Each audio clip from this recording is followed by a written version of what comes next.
Wear your florals and bring your girlfriends because we are doing part two of Blake Lively and Justin Baldoni's Synastry plus everybody else who is in the cacophony of this mess.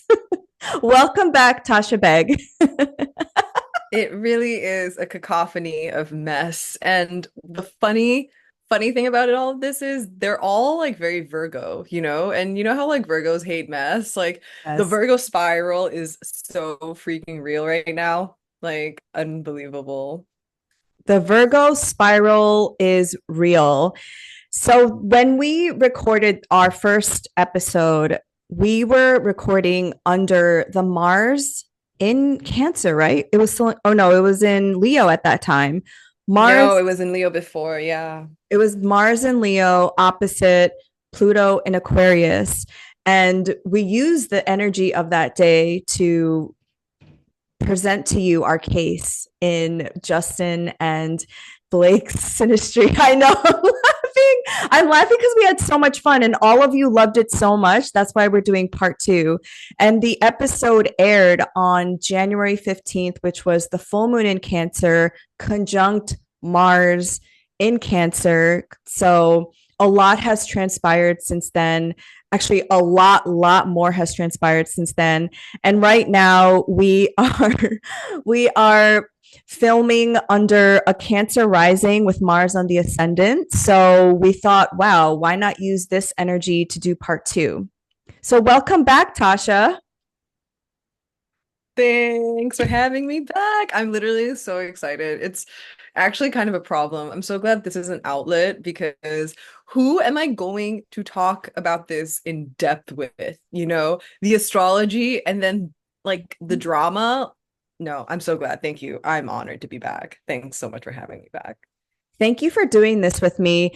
Our intention in the first episode was to use Blake and Justin as an example of how the transits manifest through their natal charts, because we didn't want to talk about anything too serious. We just wanted to have fun. And we really did, if you could tell by the energy of that episode.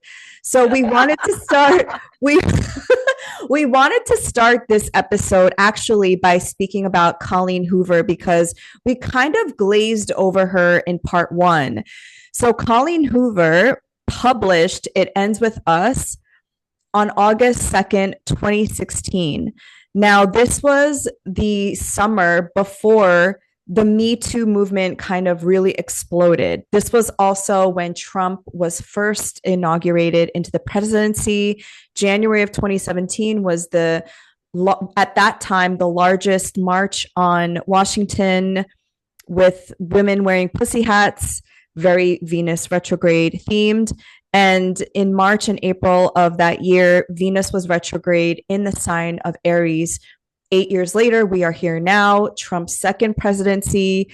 And a lot of these themes are going to be really like manifested throughout this case between Justin and Blake.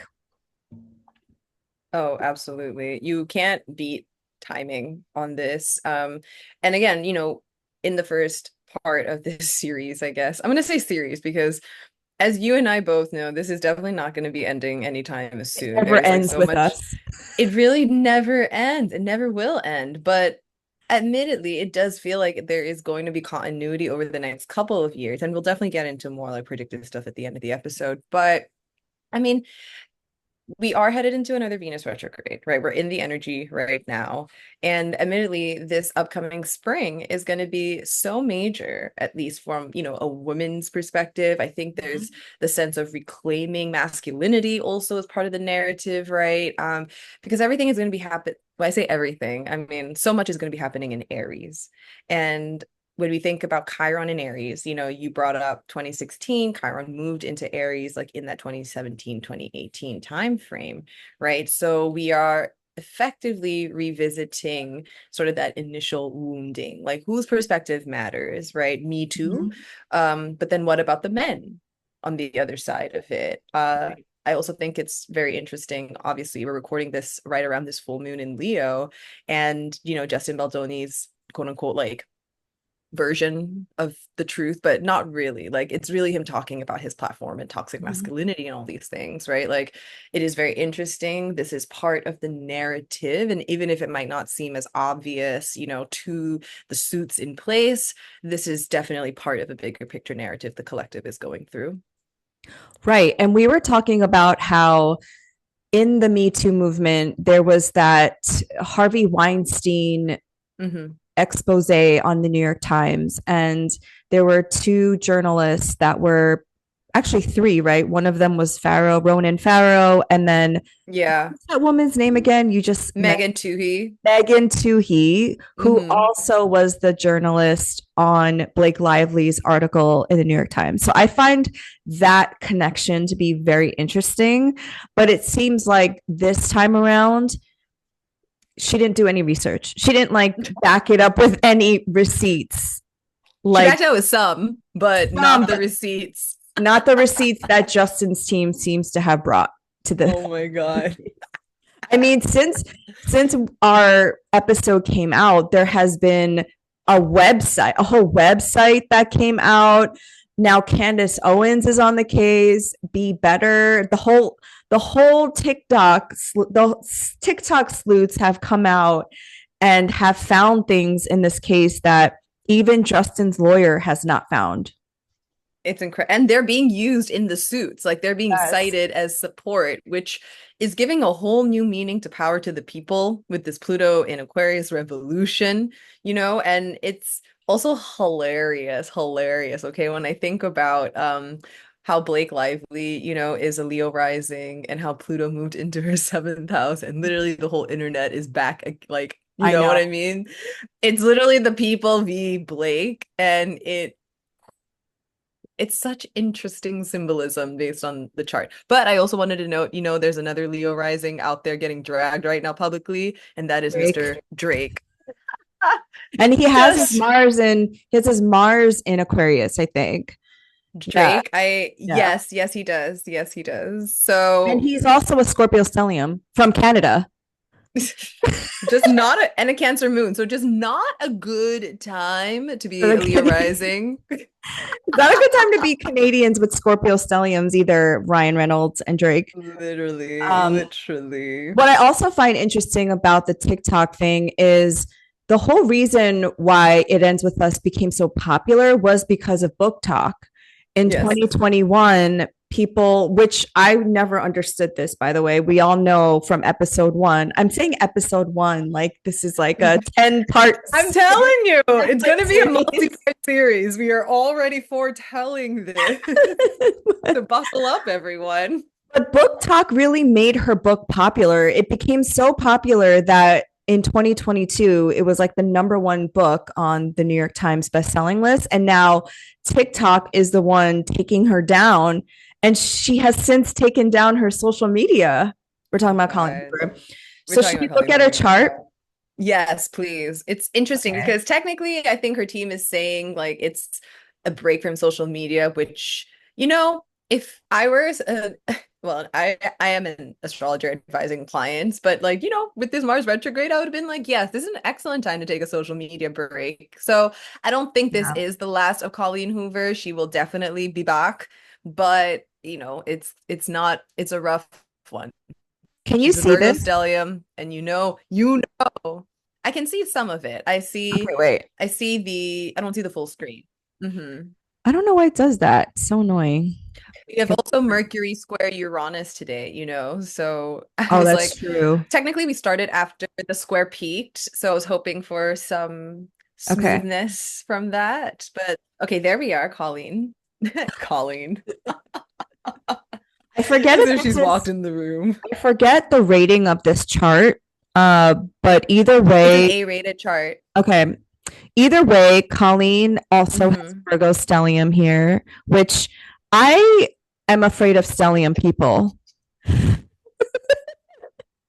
because it's like that You're one. afraid of stellium people? I Do am tell. now. No, I am now because it's that one area of their life where it's so concentrated, and unless they're conscious about it, I feel like all of the shadow aspects are multiplied because of that stellium. Yeah, yeah. I mean, here's the thing, right? It's admittedly not the best display of stellium energy. No shade to Virgos. Okay, I too have a lot of Virgo energy in my chart, but with the nodes now going through the South Node in Virgo, it really feels like the Virgo stellium is on display to get dragged. Like, these are the shadow things that we all need to see as a collective. And regardless if Blake might have done her job on this movie, she is actually contributing and offering her services up in a very different way. So, in true Virgo fashion. So, for the audio listeners, Colleen Hoover has the North Node in Virgo, Mars, Jupiter, the Moon, and Saturn. So, there's a lot of Virgo, and she has a Taurus rising at 24 degrees, and she has a Sag sun at 19 conjunct with Neptune. So, any first thoughts around this? The Lululemon is what I said to Tasha. I'm already laughing because, with the Neptune and Sun, it's like, admittedly, when I watched the movie, okay, I finally watched the movie. The first time we recorded this Yes. episode, part one, I did not watch the movie. I also did not read the book. So, like, again, for me, I have no real horse in this other than the astrology and how people are reacting to it. But when I watched the movie, at the end, by the end of it, I'm thinking, I don't actually know what I watched. I don't know if I watched a movie about abuse, or I don't know if I watched a romantic like movie that features Yes. abuse as the subplot. Like, what did I just watch? And that Neptune Sun conjunction in the eighth Yes. house is so that. What are we trying to say about a really serious topic? Or are we trying to Yes. zhuzh it up, right? And I'm just like, what is happening here?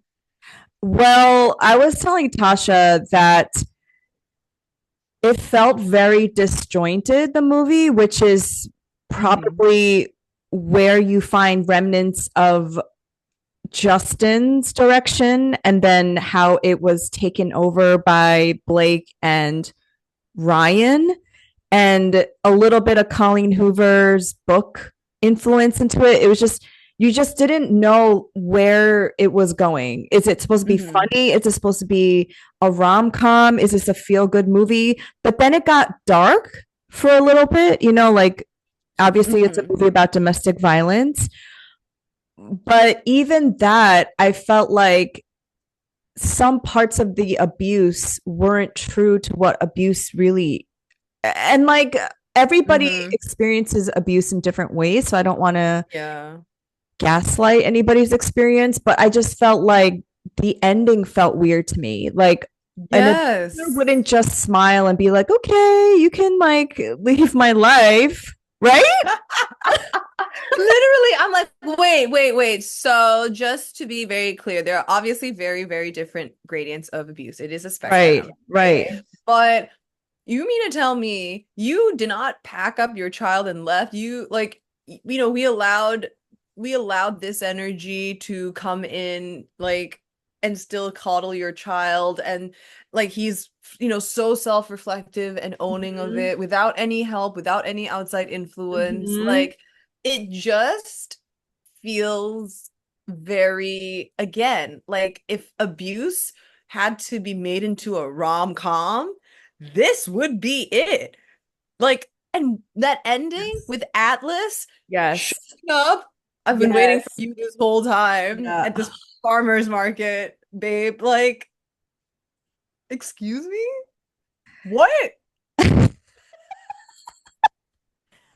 Her Okay, so Colleen Hoover's Mercury at the anaretic degree in Scorpio conjunct her descendant, conjunct her Uranus. Like, there is some weird storyline with Colleen and like the savior mentality. Mm. Like, Speaking, I mean, Virgo stellium, hello. and Virgo stellium, and they're speaking to each other because her Virgo is speaking to that Mercury and Scorpio. So the whole Mhm. storyline, because I also watched the movie too. I did my homework. I didn't read the books, but I was asking my sister who read both of them about if the movie was true to the books. So I'm understanding that this book is based on her experience with her mother because her mother was abused. And Mhm. her and Colleen is saying this ends with us, meaning her.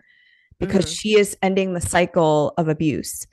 And so if we look at the story between Atlas and Lily, she essentially saves him because he is houseless. She finds him living in squalor next door. And then over time, after they reconnect in adulthood, he kind of like saves her, right? It's this whole like savior complex thing that I was like, oh, that's interesting. I wonder how that's playing out in her chart. Trauma bond. Trauma bonding for sure. Trauma bond. Like, oh my God, this is like a master class in a trauma bond. But when you think about it, right, you brought up Mercury and Scorpio. That makes a lot of sense. And also, when I think about it, right, the seventh house placements, it's not maybe something you also naturally have for yourself. Like you kind of maybe instead that energy gets channeled by like people who you are surrounded with, almost as if like you don't have ownership of that energy, but like you're kind of learning to take ownership of that energy via those who you surround yourself with. And so if I think about someone with the Mercury and Scorpio in that seventh house, right, she is gonna naturally be surrounded by like complicated, like get real, get Yes. investigating the Yes. truth. Yeah, as always, kind of like that blaring red light in her face. But she might not actually be using that Mercury the way she needs to, Right. right? Uh-huh. Right. And I think that's why she was attracted to Justin Baldoni, who has that Scorpio stellium, because he is going deep. He kind of has started deconstructing his own abuse experience and his own toxic masculinity. And so the seventh house is so interesting to me because you oftentimes, like you said, attract people who, because it's the descending, right? It's like going down, it's sunsetting. So it's the part of you that is unconscious. And so these are the aspects of Colleen Hoover that she needs to integrate into her own story. And the fact that she wrote this book in this way of, and maybe she didn't write this book in this way, but it kind of became that movie with all of these outside influences of making domestic violence a light topic. Yeah, I mean, it's actually kind of funny the thought that just came to mind because obviously her Virgo stellium is in her fifth house, right? And fifth house is creative projects, inner child, but also romance. And so when you combine all these three things, right? Because really this is like I would say her rendition of her inner child experience and like what she was going through. But then you think about Virgo and you think about like hot doctor, right? Hot surgeon as like a fantasy. Yes, I that's find that very true. very interesting. Mm-hmm. Like, and I, again, the last thing I'll say, at least on this note, Mars and Virgo here, right? When I think about literal surgeon, the personification of a surgeon, I think about Mars and Virgo, like so precise, accurate, like all about the details.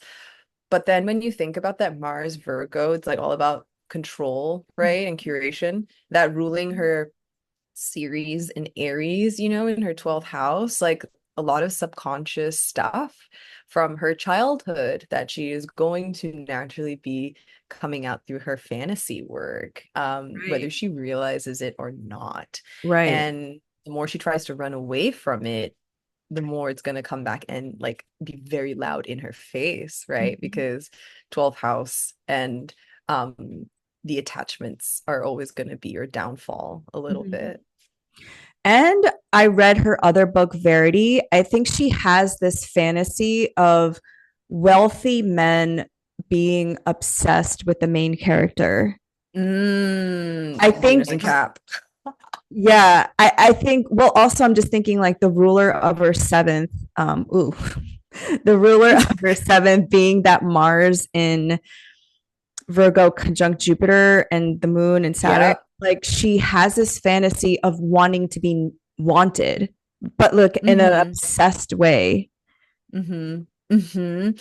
Which explains the dynamic too, right? Like, admittedly, this wasn't a meet cute cute, right? The rooftop scene wasn't a meet cute. And Oh my like, God, can we talk about the rooftop scene? we have to talk about the rooftop scene. What the fuck was that? What was that? First of all, why did she laugh when he said neurosurgeon? I didn't get that. Because he's too young to be a neurosurgeon, quote unquote. That is why I didn't really Yes. understand that humor. And why was she laughing so much? That like I've heard this humor, you know, it's like that dumb humor, like, oh my God, wait, what do you mean? You're serious. That's like the dumb rom-com humor. Okay. Like, oh my God, you're so much more intelligent than I gave you credit for, or like Mhm. whatever, because you're so attractive. It's like that vibe, which is how I feel like they talk to each other, Blake Okay. and Ryan. They neg each other like that. That's their humor. But that's her humor, Blake and Ryan's humor, because apparently Mm-hmm. Ryan rewrote the rooftop scene, right? Mm-hmm. Okay. Alleged. Alleged. I Okay. don't know what Let's part specifically, but like that definitely sounded like a Ryan Reynolds note. okay, he's not funny. No. But let's put Blake's chart next to Colleen's because I was mentioning to Tasha that back when, and you have the timeline memorized in your head, back when Ish, Blake, ish. ish, back So when much. Blake was cast as Lily Bloom in this movie and Justin Baldoni as Ryle, fans of the book remember a lot of people were into this book because of the success on Book Talk. So a lot of people already had a vision of Lily Bloom in their mind. And then when they saw that it was Blake Lively, the fans were upset because they said that is not Lily Bloom. I felt like that should have Mm-hmm. been the first sign, but I think Colleen Mm-hmm. Hoover really wanted Blake and was sort of rose-colored glasses delulu about it because she just wanted a famous actress. And I think that's exemplified by Colleen's Sun Neptune conjunction in Sag. What do you think? Mm-hmm. Mm-hmm. Oh, What this absolutely. analysis? Absolutely. Absolutely. I mean, well, one thing I would say is I wasn't actually sure who like had the final say in casting. I know like Colleen definitely played a big role because she had, you know, her exchanges with Justin Baldoni, like you'd be a great Ryle, like whatever, Mm-hmm. right? But with Blake, I was under the impression that Sony shoved Blake down Yeah. like Baldoni's throat, right? And maybe that's like me exposing more of my bias, but you know, I don't know necessarily how much Colleen had to say, but I can imagine a situation where, you know, you ideally like want this movie to be such a success, right? And admittedly, there wouldn't really be anything that Blake at that point, like if you have not been involved in the drama or have been paying attention to Blake Lively all this time, you kind of remember her as like, oh, Blake and Ryan, a golden couple, like this is going to be a success because this is a big name attached to it. So definitely like the glamour I see. Um, but because Jupiter, as you pointed out earlier, ruler of the eighth, right, is in her fifth house, and admittedly, you know, fifth house can be so much about like your ego and that projection of self, right? And so if you think about this as a self-aggrandizement moment, and she's got a Jupiter in Virgo, which admittedly means like she's probably not the most secure person, right? And not to say like this is everyone's vibe, but Virgo is so self-critical and she's got a Virgo stellium on top of that. So Like if Blake. someone is Yeah. yes, exactly. So if someone is showing you someone that you're like, wow, like this is the ideal of what I think I could look like perfection wise, Mhm. this is gonna feed my soul. Like this is gonna make me feel happy or heal Yes. myself on some level too. Yes. And I was watching videos of Blake and Colleen during their press tour, and it just made me really sad at how every time Colleen was speaking or somebody was asking her a question, Blake would shut her down and talk over her. And mind you, she was doing that to all the other actors. But I was Yeah. just like, what is it about this chick? Because Blake is so insecure too. And so she Hmm. just kept interrupting Colleen. And I was just like, can we hear her speak? And it just really, for me, it was exemplified by Blake's Saturn in Saturn in Sagittarius conjunct Colleen's sun in Sag, but also the Hmm. fact that they form a Saturn Jupiter square because Blake's Saturn squares Colleen's Jupiter. And so it's like there's always this like friction point of expansion and contraction. Yeah. And I was like, oh, that is what's going on here. Yeah, yeah. And again, if you naturally are going to defer to the bigger person, right? Like Virgo, it can be very differential. Like it can take control, but also like respecting quote unquote this like weird hierarchy. Like it's very interesting. What I was also going to say is something that I feel like is a big parallel between Colleen and Blake, because yeah, there is some really striking connections here, but I think this is something I might have talked about in the first part. Blake's sun being in between her moon, sorry, between Mars and Venus in Mm-hmm. Virgo.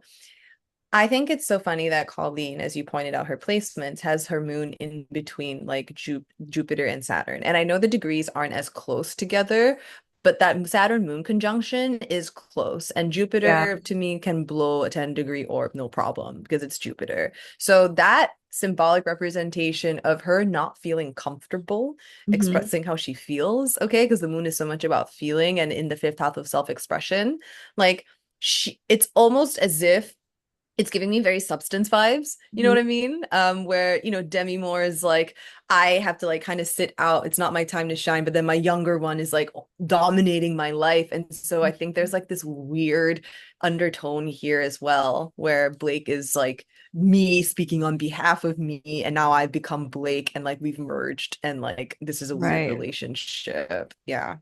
Right. And the mirroring appears in so many of these people's like it's like Blake is mirroring Colleen to some degree, Mm-hmm. and Blake is playing essentially Lily Bloom, who is sort of based on Colleen's life. And there's then this mirroring between Justin and Ryan in Ryle and Atlas. Atlas. It's just Yep. so it's just so mutable and confusing. It's so layered. It's got It's multitudes. so Okay. layered. And I was just like watching the movie being like, did these actors just not see this while they were playing these characters? Right? No, no freaking way. And like, honestly, this is what I love about doing like film analysis and actor analysis, because sometimes there's just so much resonance with like the people who, the actors are based off, or like who the books are based off, or like just like qualities that are naturally going to show up via the chart and synastry. So this was an especially juicy case because, you're not only taking like someone who's written a romantic fiction novel based on her real life, but then you are also wrapping in the how the story is actually coming to life, played by actors, Right. but then also maybe mirroring personal drama in their lives as well. Jupiter Right. and Gemini. Jupiter and Gemini. Jupiter in freaking Gemini. Another thing that I forgot to mention was that when this book was published, the North Node was in Virgo and the South Node was in Pisces. So the eclipses were also in Pisces and Virgo, which are activating both Colleen and Blake Lively's charts. Oh And my and Ryan gosh. and Justin, Yes, if we yes. believe they are Virgo risings. So is I honestly really believe Justin's a Virgo rising based on the way he's talking and those lawsuits, which, you and I both went through this timeline. It feels like there are fingerprints of Virgo very strong in Justin Baldoni. Mhm. That's all. Okay. Yeah. I mean, we don't know for sure, but We don't hopefully know for sure. time will come out. Do you have any other things to say on Colleen and Blake's chart or them separately? No, nothing that we haven't necessarily touched on. But what I do find interesting, obviously, Colleen was under some scrutiny. I think her kid might have been involved in some essay drama, or I have not looked at the details Yes. into that specifically. But again, I think it is very striking, going back to her fifth house emphasis, children, Mhm. right? Mhm. And it's also the extension of self. And so what is this actually really saying about Colleen Hoover? Is it actually, has it ended with her? Mhm, And is that like a very premature, saggy thing to say? mhm. Like I'm healed and I am not going to like look into the details about it, but that's why like Mhm. she's got all those detailed placements, i.e. the Virgo. But I don't know. It's very interesting. I wonder how she is feeling about all of this, especially since she is also personally going through her nodal return. I mean, opposition Right. right now. Right.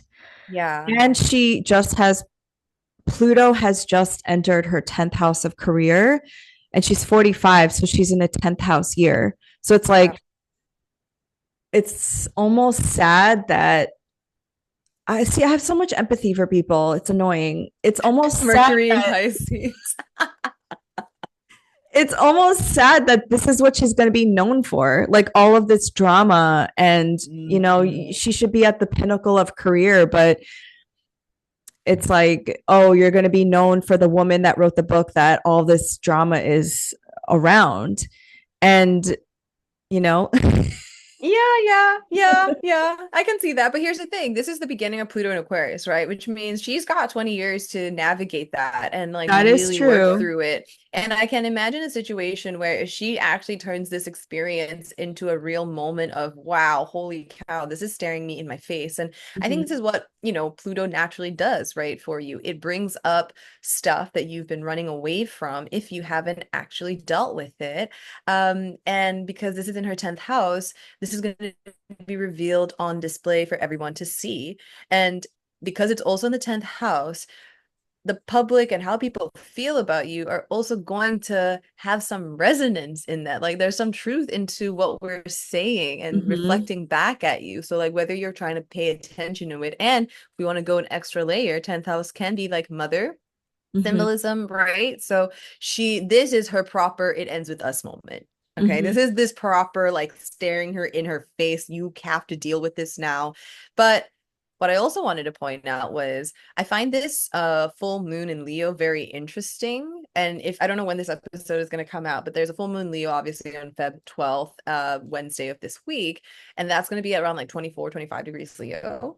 And she is a 24 degrees Taurus rising. She's That's got a right. Yeah. 27 degrees, a lot of fortune. She's got Mhm. 29 degrees, 24 degrees, 22 degrees, all Scorpio.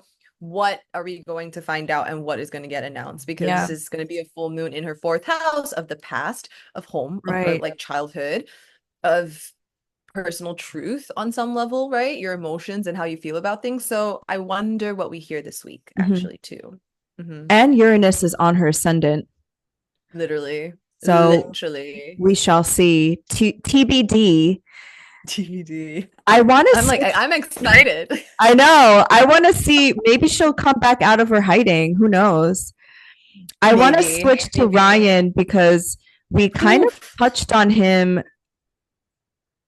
in part one because Yes. we both inferred that he is actually the one controlling the situation, and I Mm-hmm. mentioned that his Saturn is on Blake Lively's ascendant, and that is synastry of controlling someone.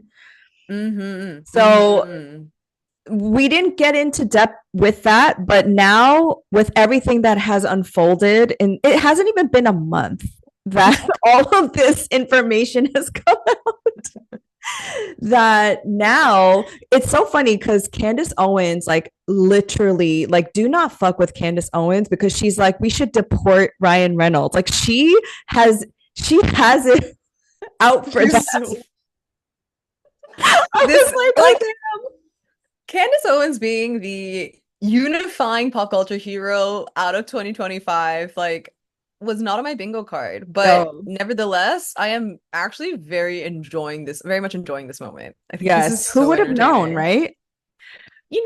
Maybe, this, we all talk about community. We talk about like bridging party lines, That's okay? And true. like, I'll be damned if pop culture is not a mechanism to bridge party lines because we can all Yes. at least agree on one undeniable truth. People have too much influence and power, and like, we gotta put some checks on them. I mean, it seems that this one issue has united the United States. Like, pretty much people Incredible. are on the side of of Justin Baldoni. It's healthcare and Baldoni. And Okay, Baldoni.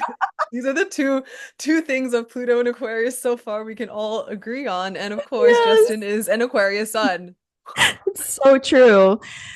Oh my God. Okay, so if this time is right, which I think he could be a Virgo rising, just because Virgo is a Yeah. mutable earth sign and Scorpio is a fixed water sign, but both of them are obsessive and controlling when on a bad Yes. day, right? You can agree? On a When on bad a day, bad they both have the that like obsessive, spiraling, obsession, controlling thing. So I could see him being a Virgo rising, honestly.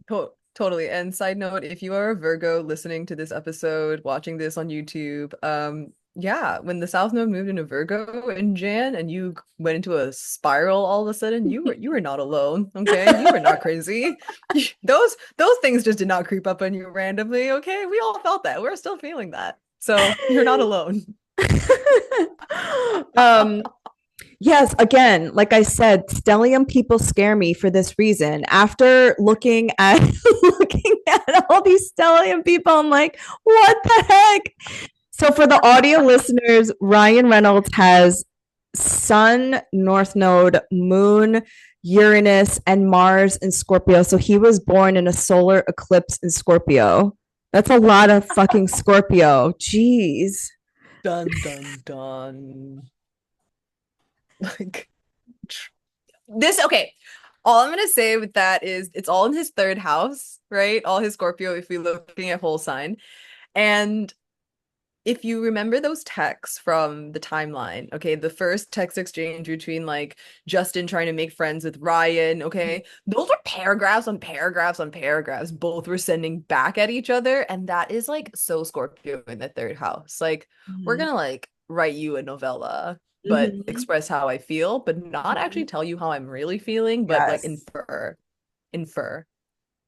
Yes. And actually, all of this Scorpio in the third really, for me, speaks of revenge and revenge in a way that's involved with the media and like newspapers, right? Because Mm-hmm. if we're alleged if this is allegedly all a mastermind of Ryan Reynolds kind of pushing Blake to file this suit, then he must have seen some text message. He must have seen the dailies where his wife was flirting. He got a little jealous and he's jealous of Justin Baldoni and he wants to take him out publicly, right? And so, what's the best medium? New York Times. It's not Mm-hmm. like TMZ or the Daily Mail. It's well, I put in air quotes, legitimate news source. Oh my So gosh. I think he took a cue from Taylor Swift. Yeah. If you're gonna have a revenge arc, you better do it in this way. Yeah. Totally, totally. Um, it's so fascinating because I'm looking at Ryan's chart here, and we just looked at Colleen's chart, right? And she's got the Mercury Uranus conjunction in Scorpio in her seventh house. Mhm. And here, right, we're talking about mirroring. Ryan's got that Mars Uranus conjunction in He Scorpio, right? So does. it's Mhm. very interesting. Very interesting. Again, layering here, layering and planting the seeds. Mhm. But third house too, right? Like it's perception. So Mhm. it is so much about like your filter and how you create your reality and how you like choose to communicate. And so you can kind of see like with all this Scorpio energy, it's you're never gonna really understand Ryan, like get to know the real Ryan on like, and that is a different vibration of Scorpio. But it's a comment that I will say holds true for Justin Baldoni as well. Okay, Yes. so just the idea that like Scorpios understand how to package stuff Mhm. so that they don't actually have to reveal the real stuff they go through. But if they do, that's an added bonus. But you can usually tell that you can gauge that authenticity because energy does not lie. So Mhm. you can see how both Justin and Ryan choose to channel some of this energy, right? But it's like to me almost Yeah. two different vibrations of it because they both also have Venus in Sag. So they can both be actually very philosophical, very Mhm. spiritual, very wise, but how they choose to use the energy is a different story. Yes. And if we look at the transits for Ryan, he is going through a Pluto Sun square. Yeah. Oops. Yeah. Very similar to Baldoni. Baldoni is going through a Yes. Pluto Sun conjunction as Yeah. part of his Pluto square, and Ryan Reynolds is going through a Sun Pluto square, which is not a walk in the park. No. And Pluto is transiting his sixth house of work. And so I'm wondering, like, he has all this power from the Deadpool franchise, and what's been coming out, if you have been paying attention, is that he essentially took over that movie, and the director and his co-stars, like his co-stars, one of them, I forget his name, he basically said TJ Ryan Miller. PJ Miller said that he was mean to him. Mm-hmm. And one of the Mm-hmm. directors didn't want to work on the movie ever again because Ryan took over. The actress on that movie had to walk the red carpet by herself. Just so weird. Yeah. You There was a see lot of weirdness around you see these same Deadpool. patterns, right? Mm-hmm. Mm-hmm. It's like such a bullying tactic. And that's the thing, right? Like, I don't feel like, Scorpios need any more shade in pop culture because, stereotypes live on for a reason. But when I see someone that has Uranus there, I was actually meditating the idea on the other day on selfishness and Uranus, actually, and how, we kind of maybe glorify it, right? Like, yeah, it's very about self-actualization. It's very do you march to the beat of your Yeah. own drum, rebel, right? But used in a different way, it can actually be incredibly selfish. And so when you think about this being a Uranus conjunction with Mars, like my actions, right? And also Mhm. feelings, like I'm gonna take how I feel as like always the most important thing, and I'm gonna Right. operate from that perspective, which is taking control. Right. And last July, there was a Mars Uranus conjunction in Taurus. So Yes, when you yes. have these aspects in your chart and they repeat transit wise, it's almost like those topics come up for you in IRL. Yes, absolutely. And what I was going to say too is, looking back at the timeline, okay, the first time that Baldoni, LOL, texted Ryan, okay, this happened in Feb of 2023, around like Feb 28th, 2023, right before March. And if I remember correctly, around that time, there was actually a Jupiter and Venus and Chiron conjunction in Aries at the time. Ooh, yes. Okay.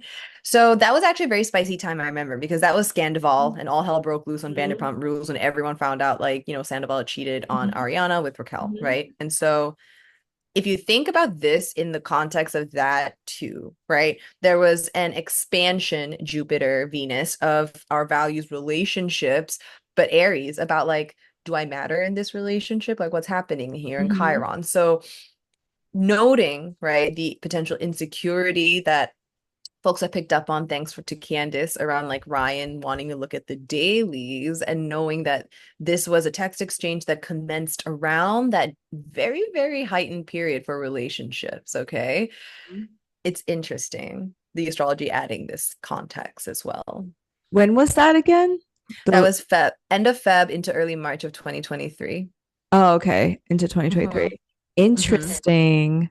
Mm-hmm. Yeah, I Mm-hmm. mean, Ryan has a pattern, right? Mm-hmm. Because every relationship he has been in, with Alanis Morissette to Scarlett Johansson, he has been insecure about a woman outshining him.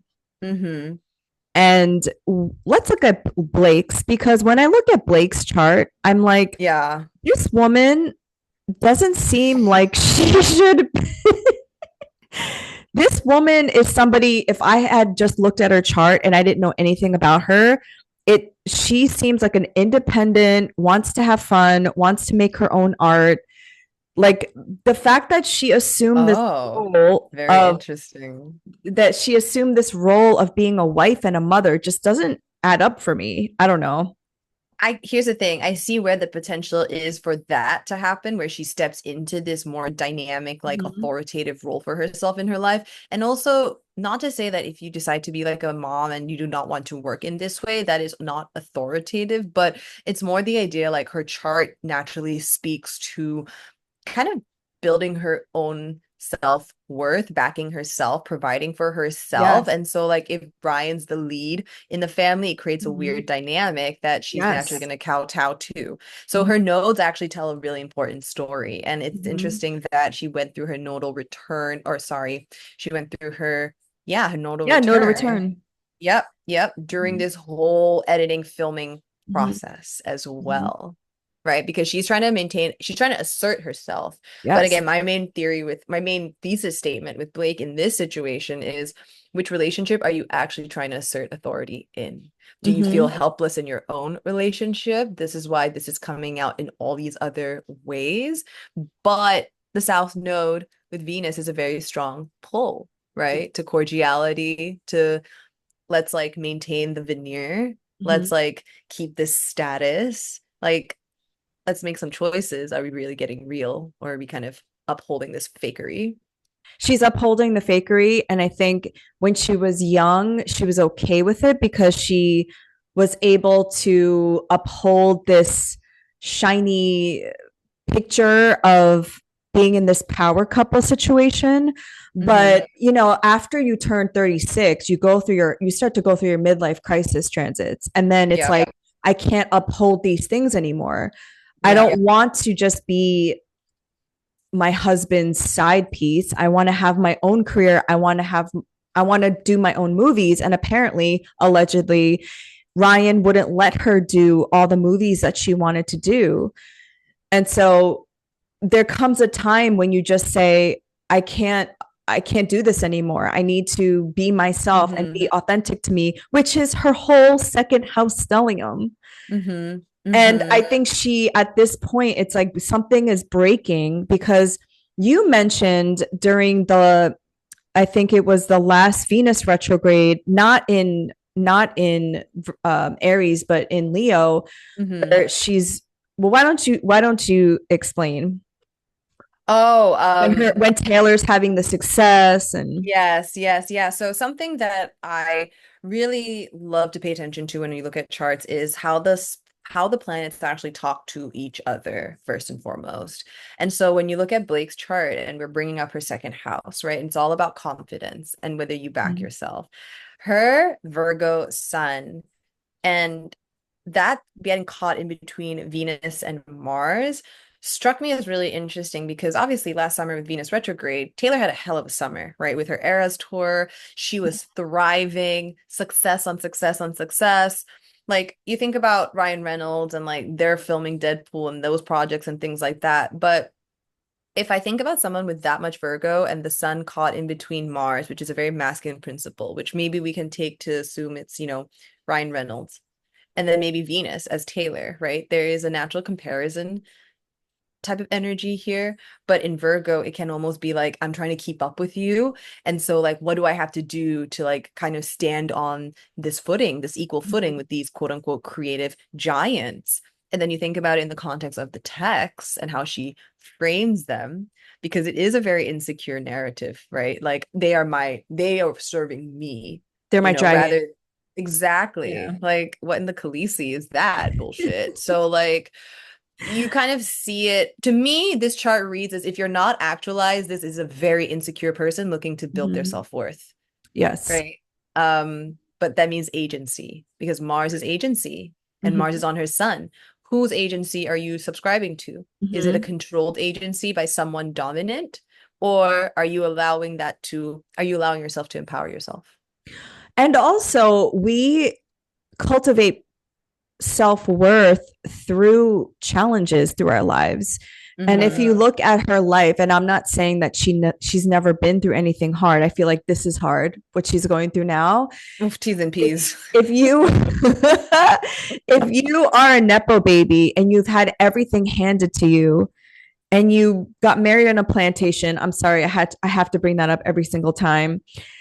It's like people develop character and grit and resilience through challenge. So if you've never been through that, if you've never been through real challenge, then you're never really going to know where your self-worth comes from, Mm-hmm. especially in Mm-hmm. Hollywood, where people are, it's all the aesthetics, it's all about what you look like and who you're married to and who you know. It's almost like she's a shell and she doesn't know who she is, which is so sad. Yeah. Again, I Yeah, don't yeah, know. yeah, I'm just yeah. looking at her chart and kind of intuitively reading her. Mm-hmm. Mm-hmm. I mean, how can she, right? That sun is getting caught in a lot of noise. So Mm-hmm. it's hard for her to like shine brightly on her own. But again, it's the idea that when she is able to really internalize this whole process and experience, like maybe, years down the line, right? Maybe this next 9 years with this nodal cycle, like maybe she actually does come to the place of, you know what, I'm kind of here to talk about and be open about the experiences and maybe like give us more color into the relationship. Because again, maybe on some level, this is why I might give like some grace, not like all the grace in the world, but I do feel like there is a way she blocks out things, Mm-hmm. because it is very like Pluto in the fourth house, Pluto on her IC. That is, Pluto on any significant angle, right? Like there is something major that you have navigated, and there's this idea of having to be woken up to a truth that you're not maybe prepared, that you don't think you're prepared for, and so Yeah. you kind of like lock it deep into your subconscious, and it only starts to come out when things, when you're barely ready for it. Mm-hmm. And right now, as you mentioned, the midlife transits, Blake's about to enter her Pluto square. It's, Mm-hmm. the moment where the subconscious becomes very, very real. Like, what Yeah. have you been avoiding and how have you been avoiding it? Yeah, and Pluto in her seventh, square her Pluto in her fourth. That is definitely you were alluding to it, but like divorce, change in family, change in home. I don't know. Yeah, yeah. And here's the thing, It's it's not rough. just the only like thing you look at for divorce, okay? And I also want to make very clear, people have agency to decide what they want to do. I know that Blake and Ryan have put out a lot of like, we are standing strong and we are battling this together as a front. But, knowing their Scorpio energy and Virgo, like, obviously, we're not going to split up right now. We are going to immediately lose all our suits if we split up right now. We have Yes. to stay united because this is a long-term strategy. Now, Mm-hmm. that being said, when this shit blows over, when we kind of arrive at this natural settling point, then I'm not so sure about them staying together Yeah. Well, and I mean, the living. fact that they're still not settling, there is Mm-hmm. a fixed nature to this. Oh my God. It's Oh my like God. everybody's like, what is going on? Why don't they just settle? This is looking really bad. And to that, it's like these people really do believe that they are in the right. Yeah. Yeah. Even though the public is against them, they believe that they're doing the right thing. It's here's the thing, right? Like Ryan also is navigating his midlife transit, so we're all in it together and again on full display.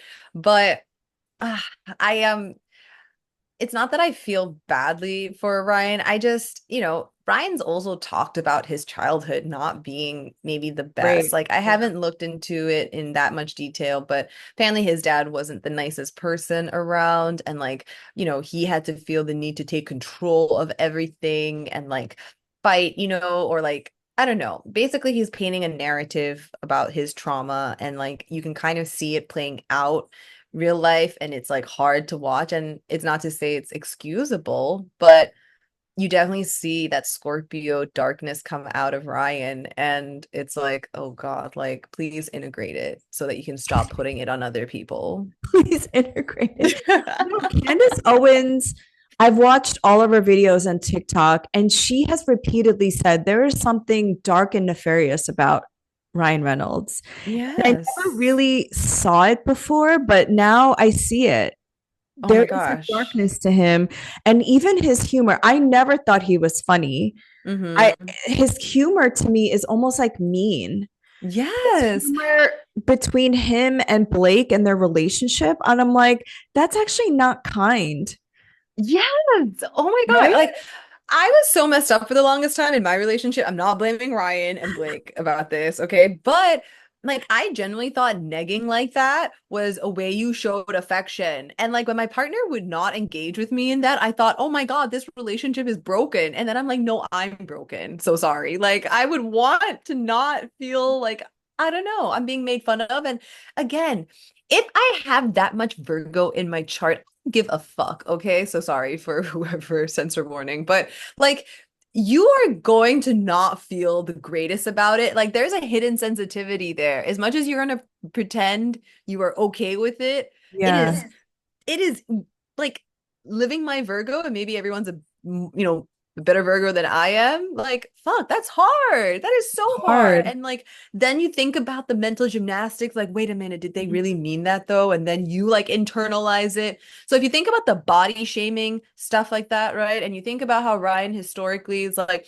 posting unflattering pictures of his wife as part of a joke, like those don't help. I know it's like, don't take yourself seriously, but if you already struggle with that, and we see that clearly with the body shaming stuff, why is that okay to then take the piss out of your wife publicly if that is actually inherently a sensitive subject for her? Yes.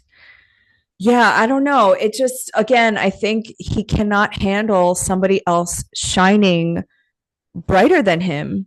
Mm-hmm. It's like Mm-hmm. that Scorpio eclipse, that solar eclipse, right? It's Mm-hmm. he gets insecure and he has to put other people down in order for him to feel secure in himself. And I used to like look at their relationship and be like, wow, they must really get along. They have the same kind of humor. And now I'm looking at it, I'm like, I don't think so anymore. There's No. something cruel about it. Yes, yes. And maybe that's the way Blake, that is again how Blake feels about herself. And right, it's getting Right. like magnified or reflected Right. back at her. But then, okay, I'm gonna bring Taylor into this because obviously Bring it. Taylor has Bring naturally her. brought it into Bring her. um when you think about how like, Taylor, my position on her has always been it's not about the relationship she gets into. It's about who she decides she wants to be in the relationship she gets into. Okay. Because she's got, Jupiter and Moon in Cancer, Chiron in Cancer, and she's potentially an alleged Cap rising. Okay. Which would put all of this in her seventh house. So I find it interesting that I see the mirroring both for her and for Blake. Like to me, Blake isn't real because she's going to morph herself very Virgo, curate herself into the ideal version of what you want her to be. But really, it's not really who she is. It's not to say she doesn't like baking. It's not to say she's not like, another type of Martha Stewart. But the manner and the role she's chosen to take on in service to her partner is very interesting. And I would argue that because there's a separation between, or like, I don't know, depending if you buy Taylor and Blake like splitting up or breaking up right now, right? Or like redefining their friendship, Yeah. it does feel interesting in terms of the growth that they're both being asked to right now. Because again, Blake Mhm. is a little older than Taylor, which means she is going to naturally be hitting her midlife transits a little Mhm. sooner. And Yes. we're seeing this liberate or like this, like, oh, your world's falling apart because these are not actually like who you should be surrounding yourself with, or like maybe you Mhm. got caught in this game. And I wonder what's going to happen for Taylor too down the line. Yeah, that's a good point.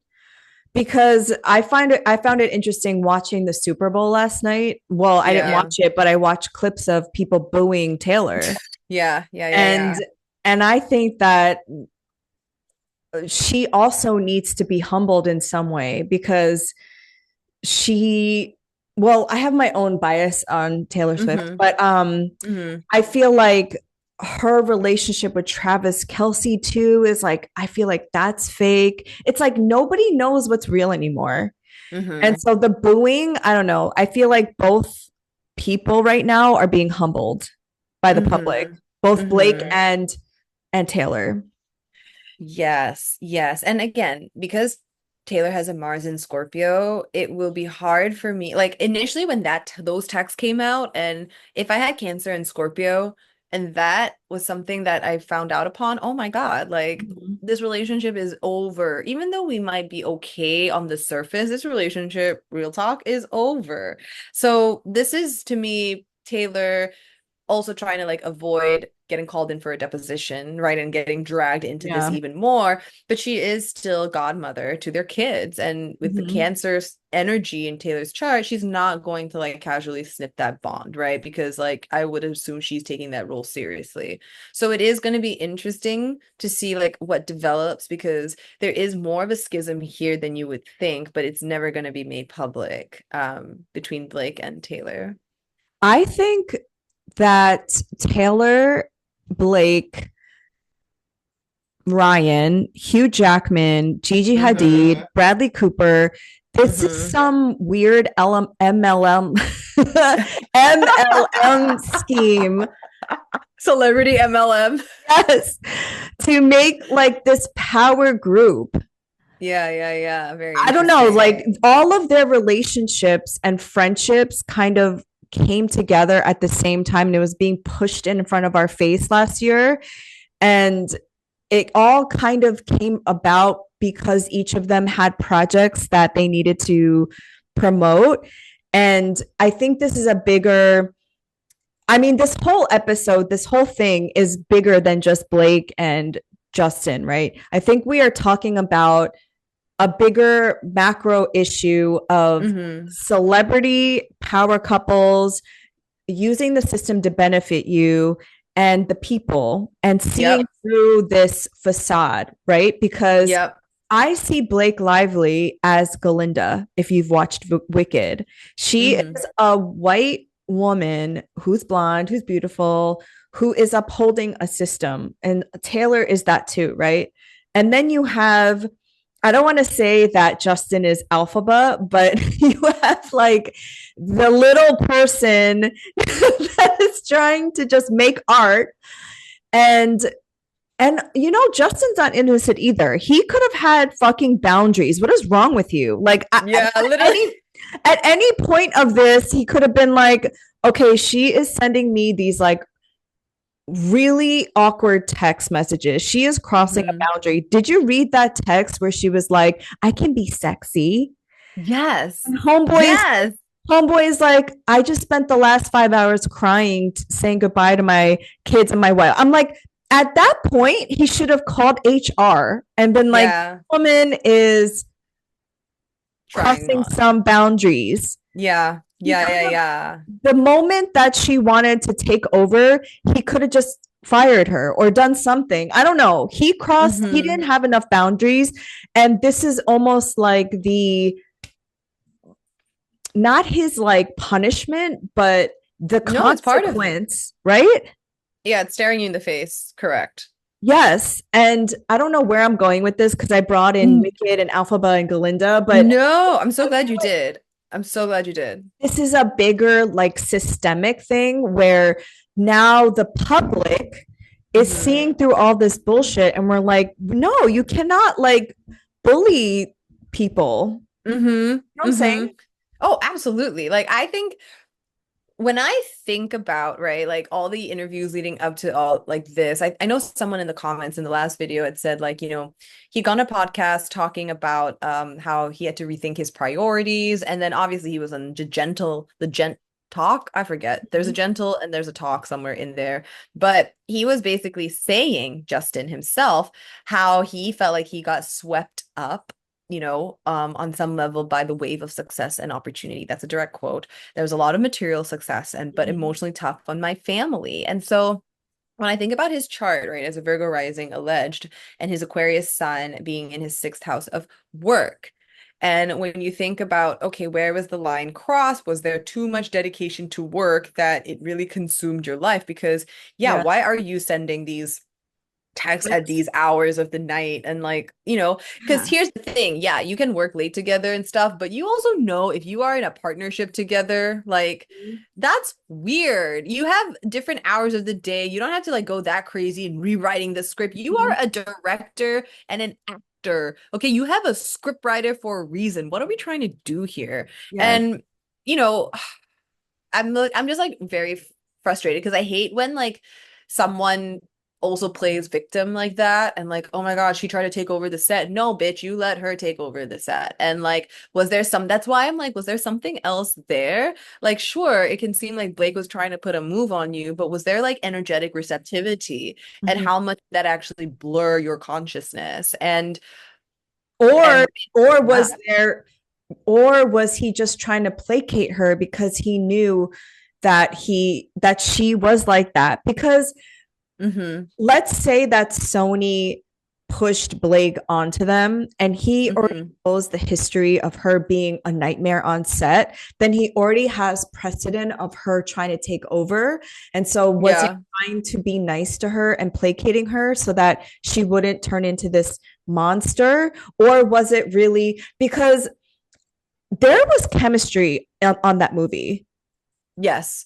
Yes. Like That was a like those it was a scenes, hot. I was like, okay, there clearly is some attraction and chemistry here.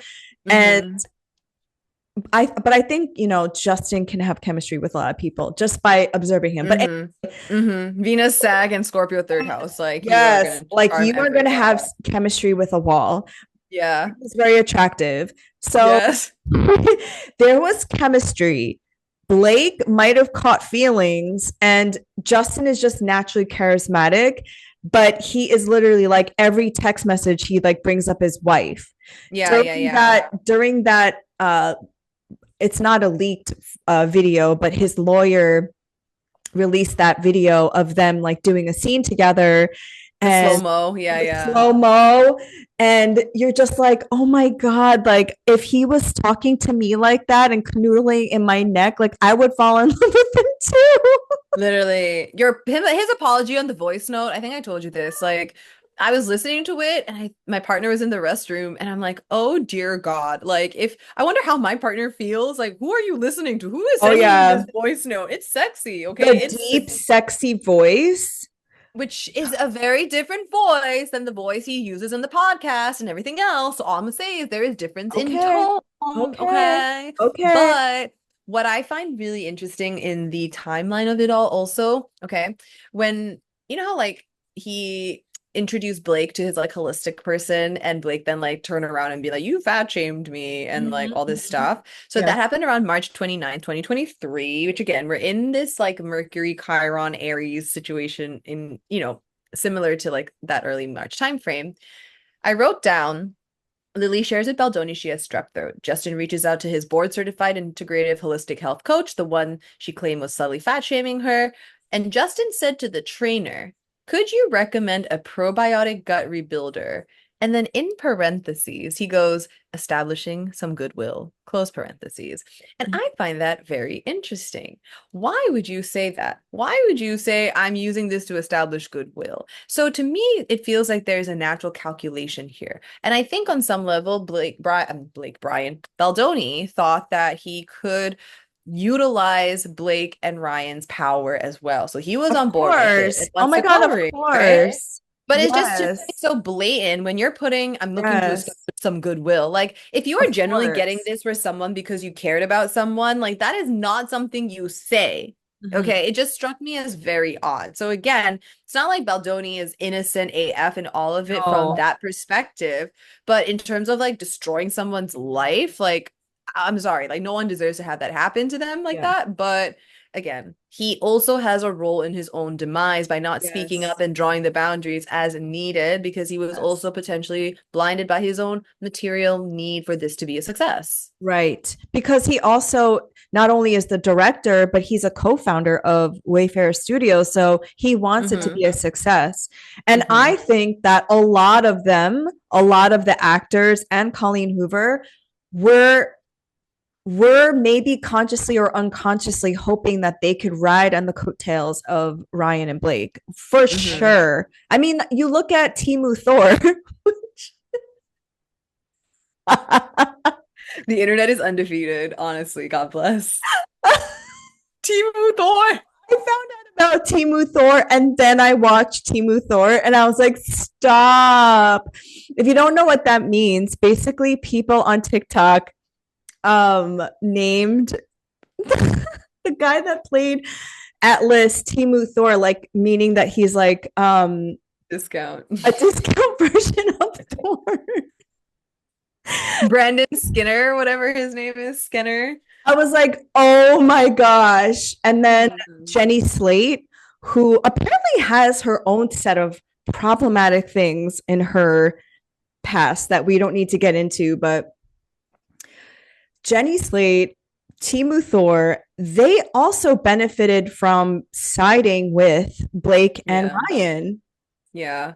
And as Candace pointed out, I think Candace Owens pointed out, they're all like in some way getting help or kickback from Yes. Justin and Ryan. Yeah, it is very interesting. I mean, Jenny Slate, also sidebar, I know like part of the contention with this situation is like the wardrobe budget, right? Also, like that was like a very minor thing, but Blake blew the wardrobe budget like out of the water. And Mhm. watching this movie, I'm like, why? Like Jenny Slate is like, I don't know, is she that important to the movie? For whatever reason, it just feels like, I don't know. She was wearing Valentino, she was doing all these Mhm. things, and I'm just like, I can totally see where her and Blake like cultivated a relationship, and I can Mhm. see how that then gets weaponized against someone because Yeah. something that I think Baldoni had said early on in his life was he remembers like getting bullied at the table and like no one inviting him to sit at the table with them. So it feels like that type of energy is also Mhm. emanating. Like the cool kids versus the, yeah. And Mhm. also, the wardrobe was interesting because this was filmed during a Venus retrograde, right? And I Yeah. think a lot of the Venus showing up here is more of an insecurity for Blake's postpartum body, like the layer and Yes. the two pants thing. And honestly, The watching it on onesies.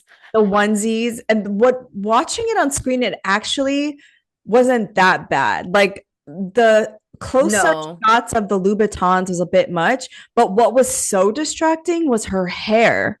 Oh my Talk about God. Leo rising. I was like, what is up with her hair?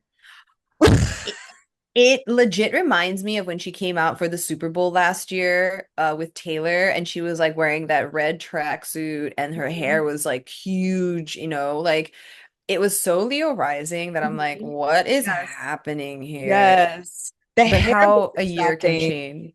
The hair Yes. was distracting. The clothes again were weird, but like you could only see this much of it. Uh, Yeah, yeah, yeah. but what was also weird was like she would randomly show up in like an evening gown with like Carhartt jackets. I'm like, are we in Brooklyn? Like, what's happening I here? was like, is this movie sponsored by Carhartt? I've never seen that much Carhartt in my life. I'm sorry, I just have Maybe to laugh. they probably invested in it, like Yeah. they're all working behind the scenes. Again, that second house stellium really working overdrive because Yes. it can be like chasing like the wrong things, right? Like to Right. give you self stability. Right. Yeah, I mean, here's the thing, I too would feel insecure if Justin Baldoni ripped his shirt off and he literally has six-pack His abs and is body. tan.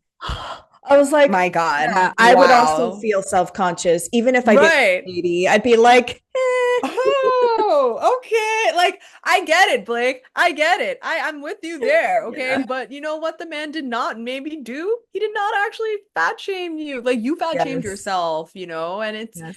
we all been there. It's okay. But yeah, Justin, like when he ripped his shirt off, I'm like, damn. Damn. Okay, Blake, I understand. And then I also, I'm like, Ryan, I'm like, okay, Brian, I get it. Like, like, this is why I can't be an actor. And this is why my partner can never be an actor. Because if you're on set freaking having to like do these takes, romantic ass takes, and no intimacy coordinator. Now that I'm watching the movie, I'm like, these are intimate. There was no intimacy coordinator. That is wild. And they're both married. That is wild. That is wild.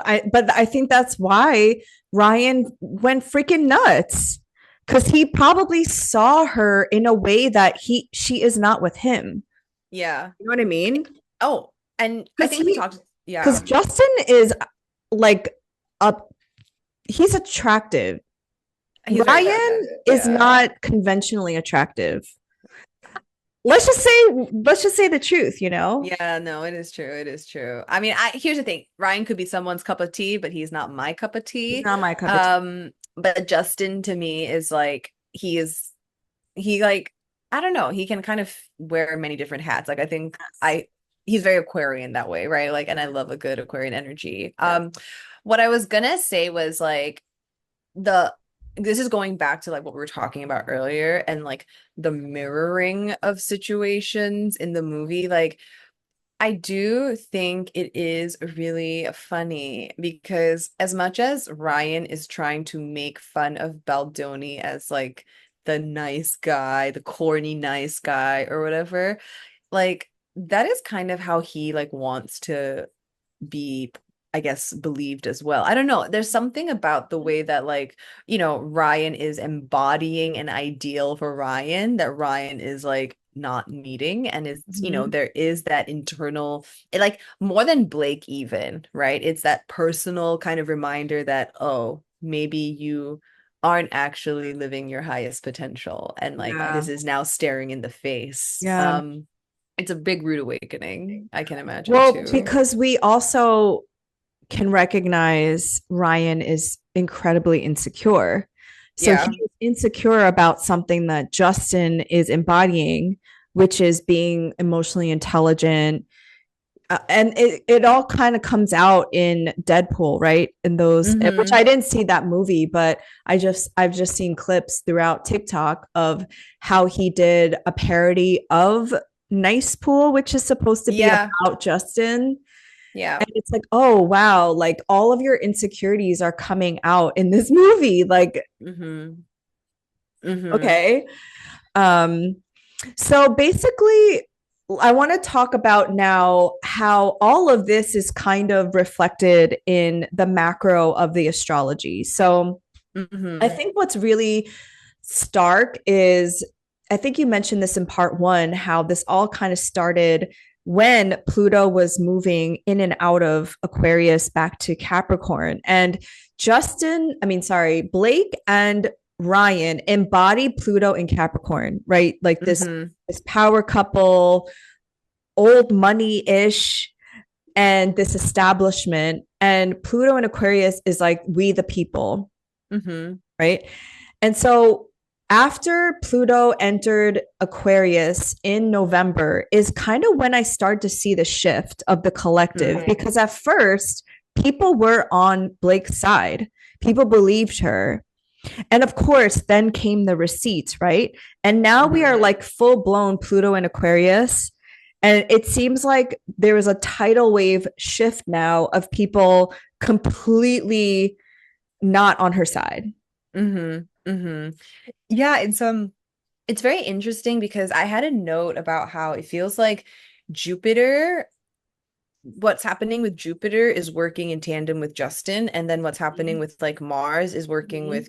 with Blake, because the Yes. civil suit or the CRD complaint first came out around December, like right after that Mars station retrograde in Mhm. Cancer.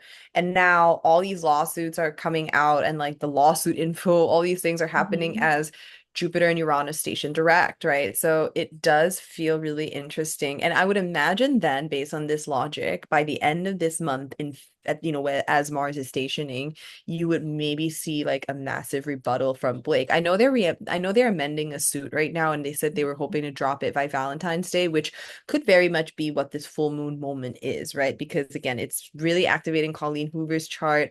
Mhm. Maybe she might get deposed. Oh my God, like that would be interesting. But then this is also Leo rising for Blake. So Mhm. yeah, I think you can see that mirroring also in the transit Mhm. activation. And yeah, it's interesting to track. So you think that by the time Mars stations direct at the end of February, they're going to settle, that they're going to drop this? No, they're not Oh, going to settle. No, it's more the idea that there will be more stuff coming. It's like the next big hit from Blake because okay. Blake hasn't really, like, she's hit back, but it's all reactionary to Justin, except for that first suit, right? And so it's making me think that they're doing some like collective digging to make sure the next strike is actually going to be the strike that hits. And so it will be interesting to see like what else they're going to like Mhm. come up with. I know. What could Um, they come up with? This has been so much already. yeah.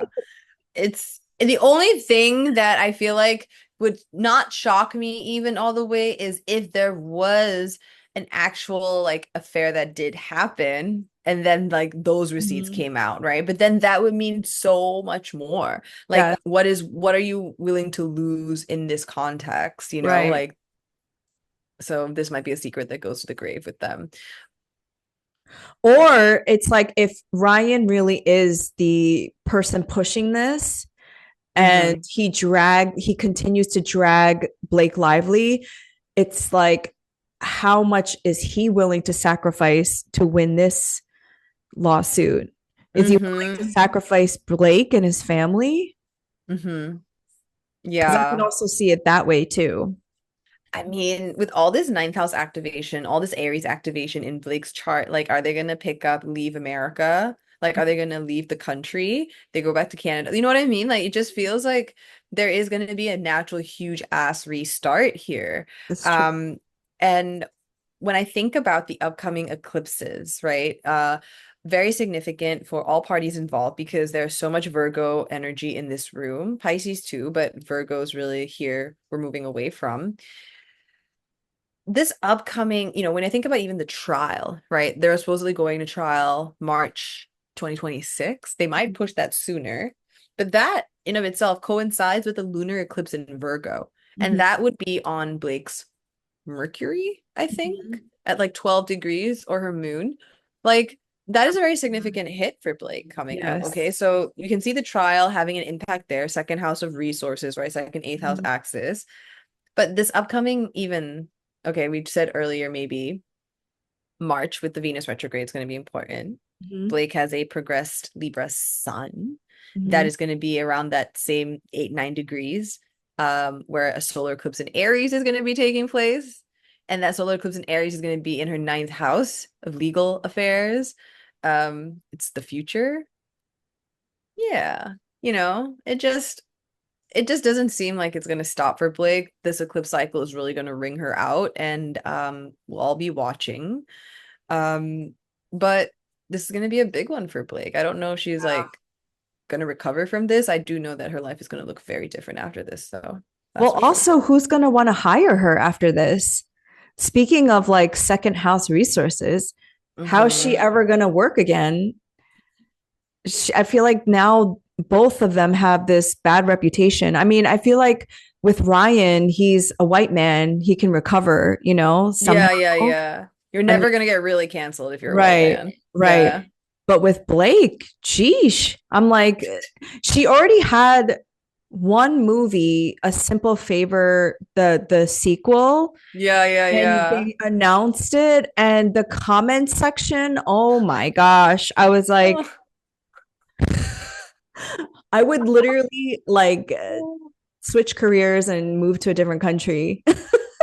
Like if I were Blake, I would start writing books and I would start using a pseudonym, like because that Yes. she has that ability in her chart to do that. Okay. So maybe like it is a total career recall, right? Because maybe on some levels she like, yeah, I want to act, but maybe that was like internalized as something she was supposed to do as a kid. But maybe that's like not what she's meant to do also in real life. So I can kind of see this being like is this what I really want? Like, if I really want to write, maybe I should just be a writer. Maybe I should just do all these things. Maybe it's not acting that I'm that passionate about. So, um, because at the end of the day, she's a Leo rising, but it's all about Virgo in her chart too. And I would say it's like honing your skills to get good at something. So, I don't know. There's a lot of behind the scenes work that I think she can actually get her hands on that might be a really good career shift for her, I think personally. she's a great actress when she's playing herself. Like I thought she was great in A Simple Favor. I really liked that Yeah. movie, but I Yeah. think in reality she is a mean person. So it's almost Hmm. like as long as she plays that archetype, like Hmm. Gossip Girl, I think Hmm. it works out for her. And then she really likes this blogging, this antebellum era moment, Yes, trad. She could be a great trad wife. right? I feel like that is her niche. And I'm not saying I Yeah. agree with it because I think that's creepy, but it seems like she thrives in this like lifestyle branding kind of thing too. Yes, I agree. I think it's very like Teague, Meghan Markle, right? Like you Yes, you yes, can yes. that is your lane, that is your alley, like lean into it. Mhm. Like don't like you can be taking that seriously, that's okay. You Mhm. know, you don't have to be a serious actress or a serious musician. You can be a Mhm. serious lifestyle blogger. And like Mhm. Gwyneth Paltrow has made a whole living out of this with Goop. 100%. And isn't Like, she come Virgo on. too? I think so, but I know she's a Yeah, Pisces rising. I Yeah, think yeah, she is a yeah. Virgo. Yeah, yeah, yeah. So Um, big stuff for big stuff for Gwyneth too. I But actually, no, know. what you said earlier with Pluto and Cap, they embody it. What I was gonna add on to that was when I think about Pluto and Cap, I think about the way everyone thinks about monetizing stuff, you know, like Mhm. even with like wellness, right? Like this is how you can be a wellness coach, but it's not about how you help your clients do better. It's how you can make six figures in 1 month. And even with a simple favor, you see scenes of like, oh, Blake is all of a sudden talking about this dumbass gin. Oh, wait, that's Ryan Reynolds' gin. That's Mhm. why this scene has this extra scene, right? So you think about why we do things, what motivates us to do things. And maybe before money was really like the root of what we were chasing, but now in Pluto and Aquarius, I would imagine that we are redefining our relationship with like achievement and success and like what are we really doing things for? Or Intentionality matters. Is it money or is it actually because you Mhm. genuinely want to do this? That's such a good point because even around her promotion of the movie, she was promoting her hairline, which is now bankrupt, and she was promoting Oh, her is it? I didn't even Betty catch Boos. that. Yeah, she's promoting her Betty Boos and just like promoting all these things with the movie. And now watching the movie, I'm like, how inappropriate was that? Mm-hmm. Mm-hmm. And so it is like what you were saying, seventh, second house stellium, how she just kept monetizing things with Mm-hmm. no Mm-hmm. intention. With And no and the intention. drink rile you up.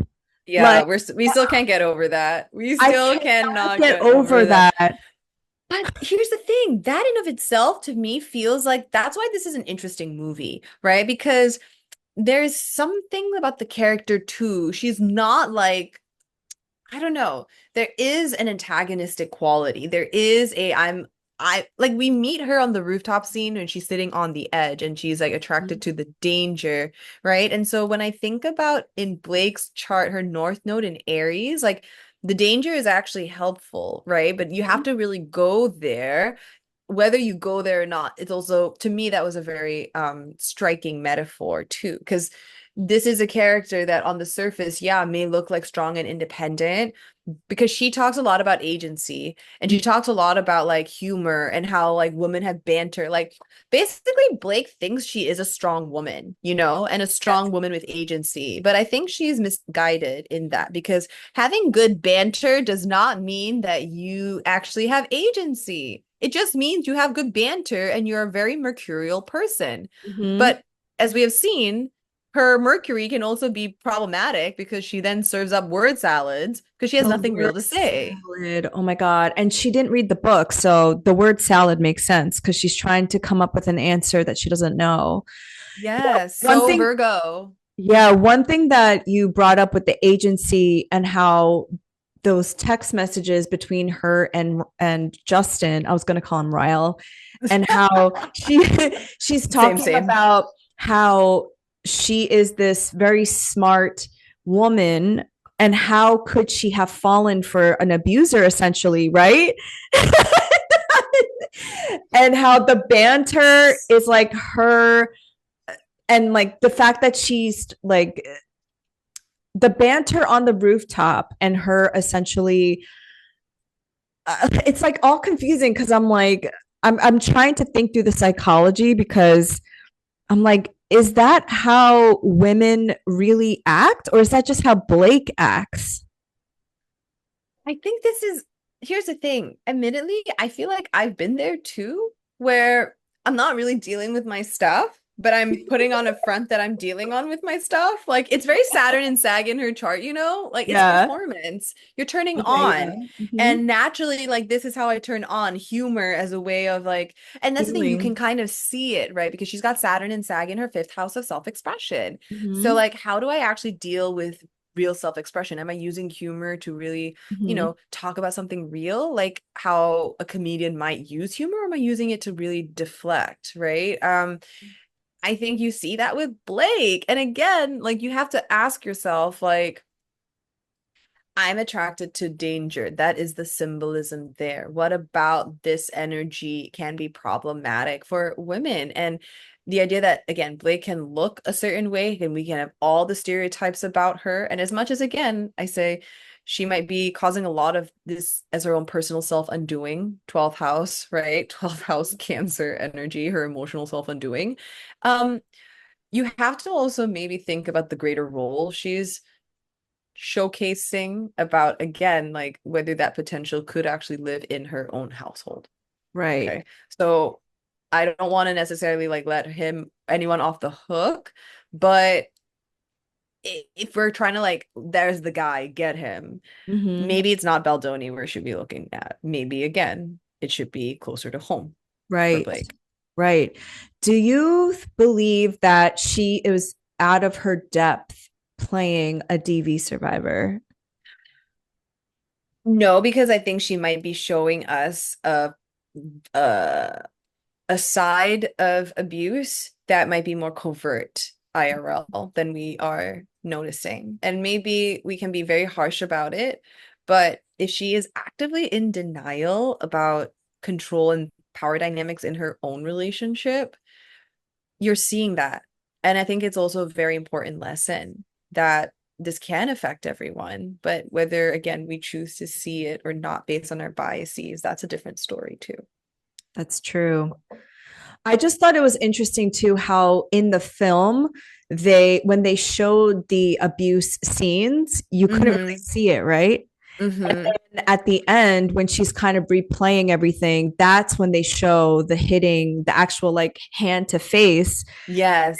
I'm like, oh, I wonder if that's also what happens to her in real life, that she reflects back on certain events and she's like, oh, Oh, that is actually what's going on, you know? It's again, it's yes. imitating art. Yes. Like, because you think about like she's again also been a supporter of Weinstein and Woody Allen, right? And like none of Yes. these things have happened to Woof. me, right? But do you realize when they are happening to you though? Like that's also another thing. And this is like my big thing with like women with sexual harassment who come out of it, right? Like, yes, there are some people that make like that narrative up, and that's problematic here as well. But again, I want to give Blake the benefit of the doubt with that Pluto on the IC, that there was an origin story here that was so deeply rooted in the subconscious that it is coming out in all the ugly ways that it comes out, that she is Mm-hmm. genuinely helpless in her own life. Mm-hmm. Then it comes out in these really ugly ways. Yeah. So what you're saying is that she's just denying what's real Mm-hmm. through Mm-hmm. humor and also, yeah, through humor and deflection.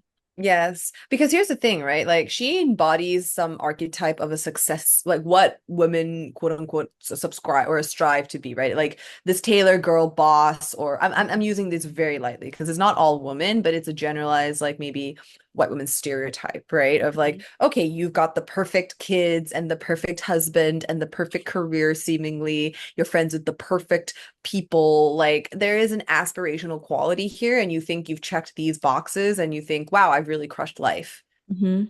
But are we actually crushing Yeah. life? Like, let's be like Yeah. very real Yeah. about it. Yes. Hmm. And yeah, she has to face that now. So just putting this all in perspective for now, 8 years Hmm. later now, since the book has been published, we are in another Venus retrograde in Aries, and Venus will station retrograde on March 1st. Oh Mercury will station boy. retrograde on sometime in March, and 15th. the 15th. And so, what are some of your predictions? What do you think is going to happen next? Oh my gosh. I mean, I admittedly feel like there will be a suit that's retracted. I think that like the New York Times responds around that time because I think it's very interesting that they've gone silent now. Like I feel like they're gun shy, but if I think about where all of this Mercury retrograde, Venus retrograde, Neptune moving to Aries energy is happening for Blake, right? This is Mhm. her ninth house of legal affairs, of visions for the future, of like, I guess, a higher understanding of the Mhm. situation, right? Yeah. So it kind of feels like the vision that you thought you were going to have for your future. Sorry, we're revising that. And ultimately, there might be some difficulty in feeling optimistic, right? Because Saturn is then going to move in Mhm. May. Um, which I find interesting because that's all going to try and into her SAG energy in her fifth house. And so fifth house, you think children, you think creative projects. So I imagine like when the Simple Favor 2 comes out, that's going to be a really good barometer. And I think it's going to be the start of a 2-year drought for her. And then you think about Saturn moving into her 10th house in a few years too, right? Like it just feels like there Yeah. are some very hard lessons that everyone is going to see publicly. That's why I do feel like even though Blake and Ryan are quoting again, they are remaining strong.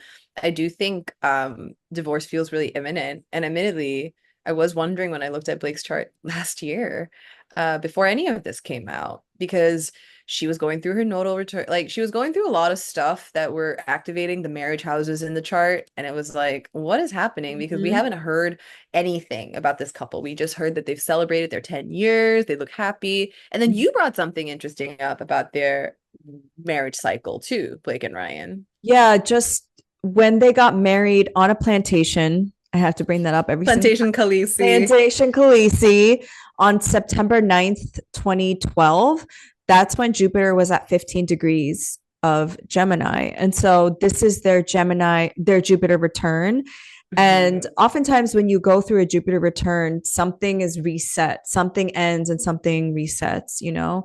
So Mhm. when I went through a Jupiter situation like that, that was the end of my relationship. So I was like Yeah. thinking, you know, Jupiter at the end of the day is about freedom. And who knows, Mhm. like maybe this is a freedom for her Mhm. Mhm. finally.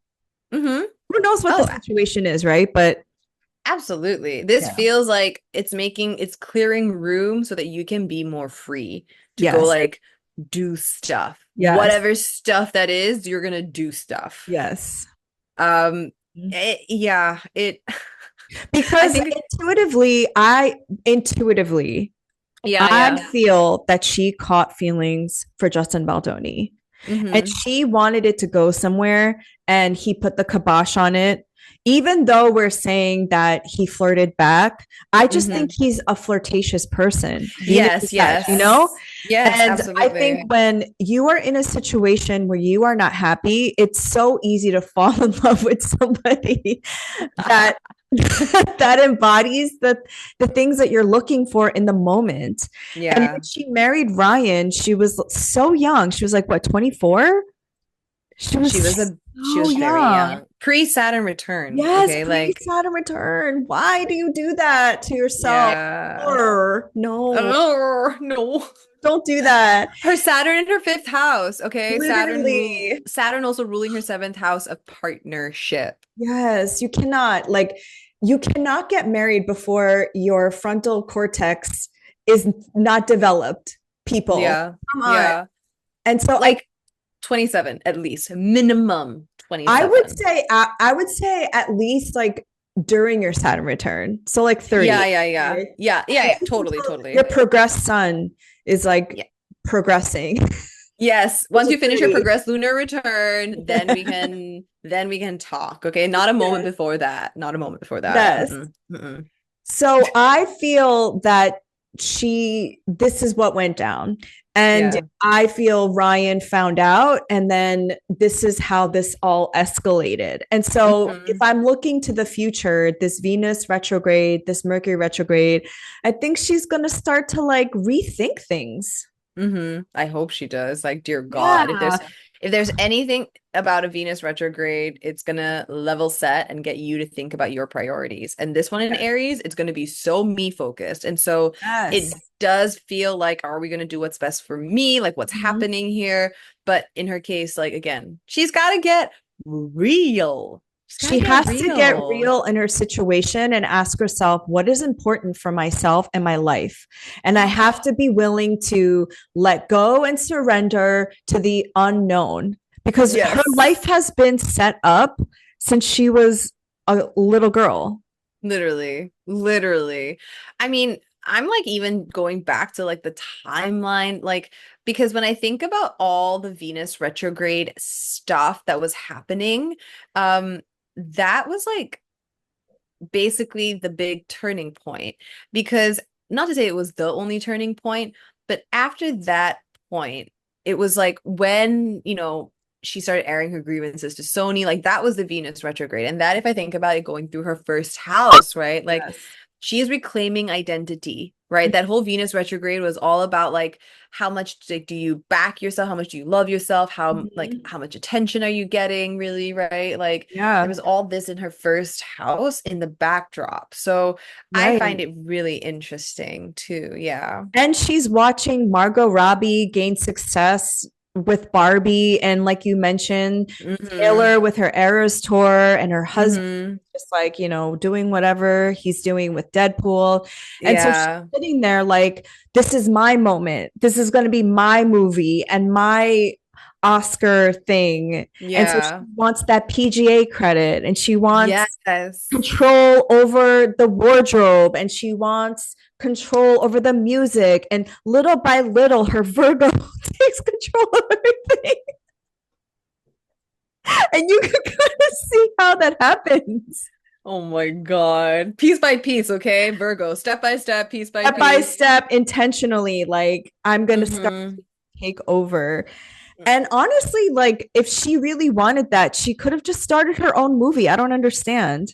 Yeah, Right. absolutely. Absolutely. Like you have enough money to do your own thing, direct your own thing. Honestly, I couldn't like every time I heard Taylor Swift play in this movie, like here's the thing, this playlist for this movie, the soundtrack also made me feel like God, this is some like basic curation, which feels like Blake Lively all over it as Mhm. well. Like it Yeah. just, I don't know, man. Like it's there are choices made in this movie again that are going to be reflective of the Venus retrograde experience. I feel like it's like reclaiming identity, right? But how are we Right. choosing to reclaim identity? And also for Justin, I think Mm-hmm. Justin, after he wins this, because clearly he's going to win this, Yeah. he should remake the movie, recast everybody, and show us his cut.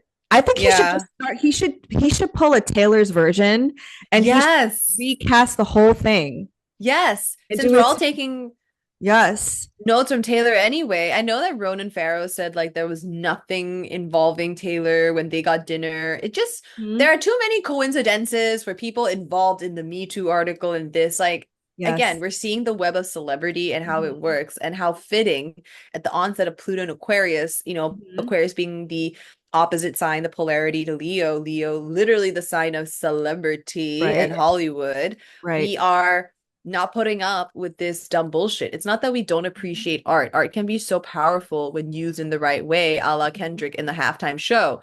But when it's being used in a dumbass, self-serving way, like you're gonna hear about it, and the people are Yes. not gonna be silent about it. No. And honestly, if this had just all gone away, people would have forgotten about the premiere of that movie, Yeah. right? Yeah. And Yeah. it just kind of erupted into this bigger than life thing, this Thing. bit.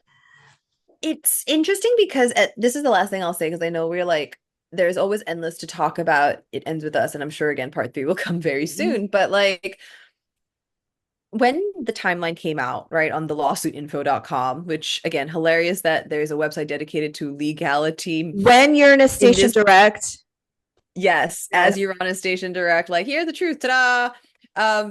It just really felt like, oh, okay, the way that the public is now going to be taken seriously is Mhm. amazing. But now it's like, oh, if I think about Baldoni's Pluto Square and how it is a lot also about making sure you speak the truth, like in full display. here it's on full display. This is something Jennifer Abel also said to him: truth is your best defense. I just Mhm. want to articulate that in the context of a Scorpio stellium in the third house. Truth is your best defense. Mhm. So we're kind of seeing it play out in that way. Yes. Well, to be continued, possible part three. We have to see how this all unfolds during March and eclipse season Yeah. and retrograde season. Oh But my thank you so God. much, Tasha, for coming back. This has been so fun as always. And I love our spontaneous outbursts. Talk about Virgo placements. And this is no shade to Virgo placement people. I love y'all, but Yes. the shadow aspects are shadowy. Oh my God. Honestly, that was actually one of my favorite things that we talked about offline was like how Blake is a night chart, right? So Mars and Venus should Mhm. in theory be like very helpful for her in a night chart, but she has a fallen Venus. Yeah. And it's interesting to see the interplay of how these things do work out. You know, she Mhm. has the privilege and Mars and Venus clearly helping her. Mhm. But if she's not using the energy the way it's supposed to, it's a harder fall. It's a harder lesson. And I think Yes. that's maybe it gives us a different Yes. perspective on planets in fall, exile, Mhm. detriment, things like that, Mhm. because it's maybe harsher consequences if you're not living in alignment. Exactly. When you're not humble, Mm-hmm. like literally, Sit Kendrick down. Lamar's song is like ringing in my head. If you're just using it for your own benefit, that's when those placements are fallen, essentially. Yeah. Yes. Yes. Yes. So, thanks, Blake. Yeah, I know. I'm learning so much about fallen placements and Virgo placements just by studying her chart. So thanks, Yes. Blake. Yes. Thank you for your service because Thank you're you for serving your in a very service. different way. Literally, literally. And entertaining the collective during the apocalypse. But God. but thank you all so much for your lovely comments and your support. And thank you, Tasha, again. Yes. We'll be back. Bye.